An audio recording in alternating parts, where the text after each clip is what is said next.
Halo orang penasaran? Di sosial media lagi marak banyak banget bendera One Piece yang dikibarkan menjelang 17 Agustusan. Lebih tepatnya bendera milik kru bajak laut topi jerami Luffy, yaitu karakter dalam anime One Piece. Bendera ini konon akan dikibarkan semarak dengan semakin dekatnya pada tanggal 17 Agustus. Karena bendera ini cocok menjadi simbol kekecewaan masyarakat Indonesia terhadap pemerintahan yang sekarang sedang memimpin, dan dianggap dapat menangkap keresahan masyarakat dan sebagai bentuk protes dari masyarakat. Tapi kalau kita tarik ke belakang, sebenarnya kapan sih manusia memulai menggunakan simbol bendera sebagai bentuk perlawanan atau sebagai simbol yang dapat mewakilkan tentang ideologi mereka? Dan setua apa sesungguhnya budaya menggunakan bendera itu sesungguhnya?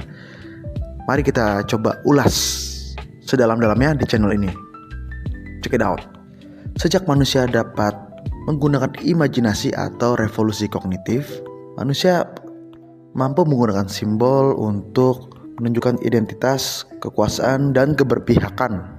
Manusia mulai dapat berpikir secara metafora, tidak hanya ontologis atau apa adanya. Konsekuensi ini adalah manusia mampu menciptakan simbol-simbol abstrak yang mungkin diakui nilainya secara bersama-sama. Salah satunya adalah bendera. Walaupun hanya secarik kain, bendera memiliki sejarah panjang dan penuh makna. Dan salah satu bukti catatan tertulis tentang bendera ditemukan di Tiongkok dan peradaban Mesopotamia, sekitar mungkin kurang lebih 5.000 tahun yang lalu. Kala itu setiap sudut dari istana dihiasi dengan bendera-bendera oleh raja dan prajurit untuk menunjukkan kekuasaan mereka dan membedakan pasukan di medan perang. Jadi bendera sebagai label atau komunikasi bahwa satu kelompok berbeda dengan kelompok lain. Jadi semacam eksklusivitas ya.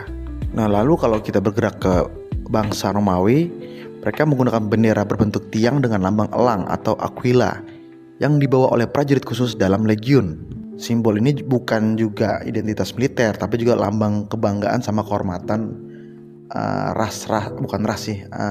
kelompok-kelompok prajurit yang memiliki strata lebih tinggi di kalangan masyarakat. Nah, terus tuh bendera digunakan hingga saat maraknya pelayaran dan perdagangan yang melalui laut tentunya pada abad pertengahan, kebutuhan untuk identifikasi kapal itu menjadi penting. Biar orang tahu kapal ini milik siapa, milik negara mana, atau hal-hal semacam itu. Dan simbol apa yang paling reliable, yang paling bisa dibawa ya bendera.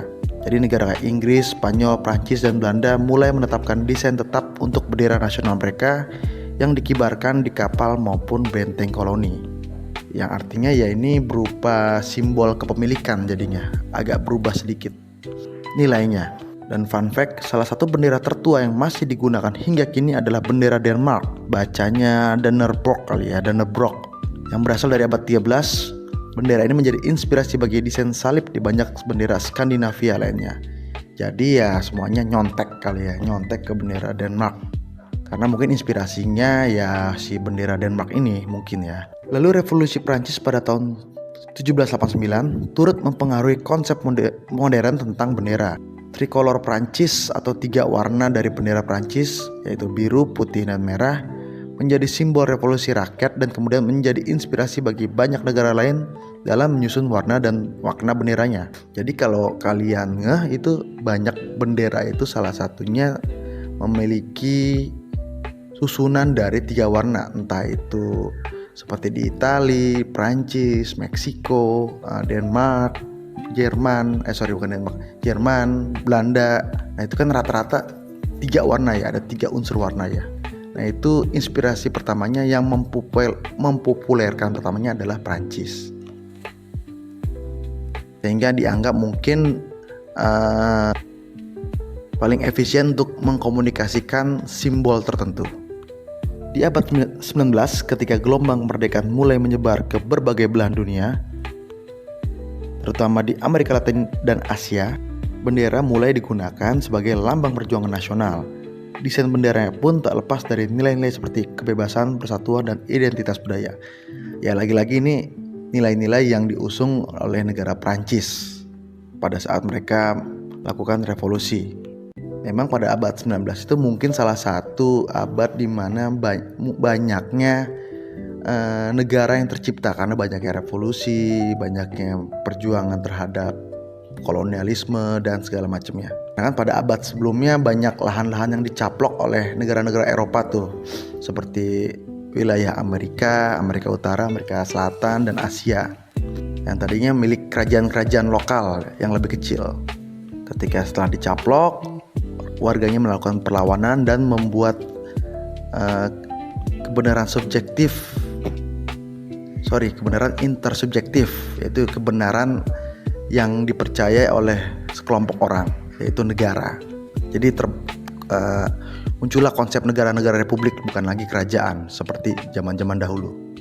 Nah, jika kita bergeser ke Indonesia, tahukah kita kalau bendera merah putih sebenarnya diadopsi dari Panji Kerajaan Majapahit. Dan sejak saat itu digunakan untuk menjadi simbol perlawanan terhadap penjajahan Belanda hingga saat ini. Sorry, ketinggalan, Jepangnya juga masuk.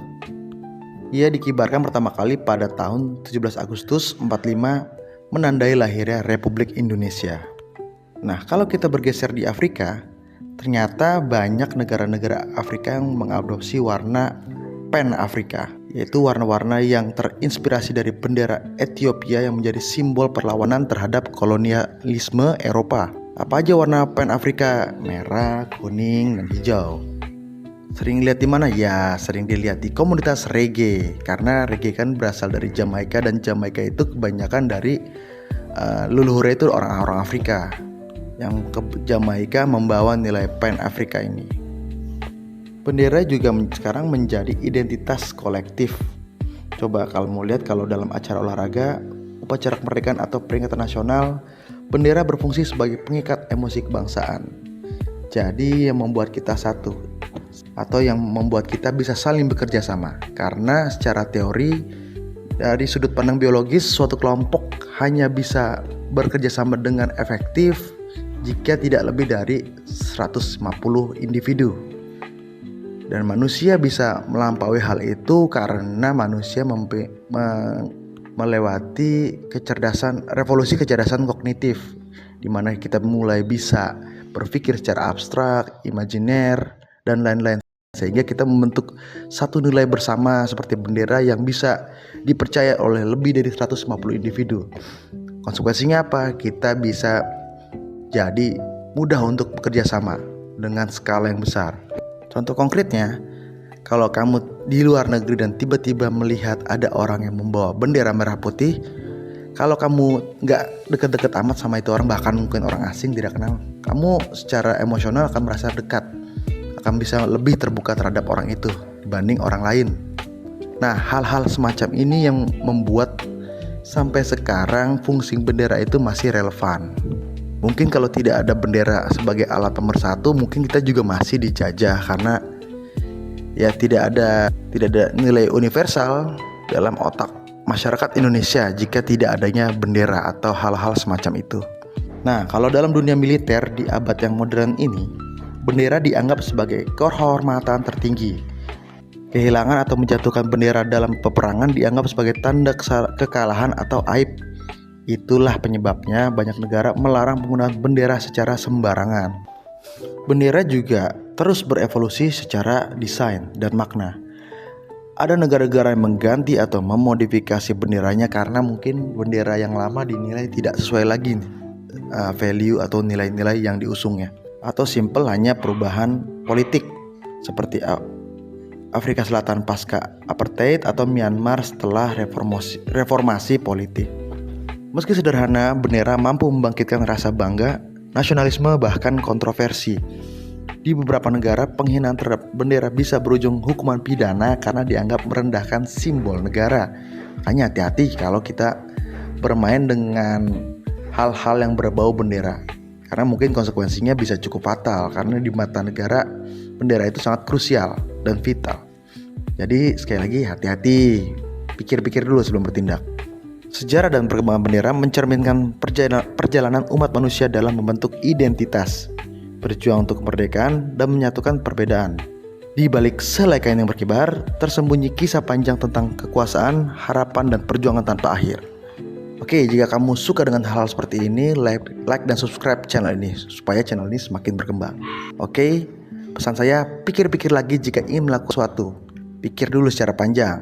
Oke, biar jangan menyesal. Like dan subscribe. Bye.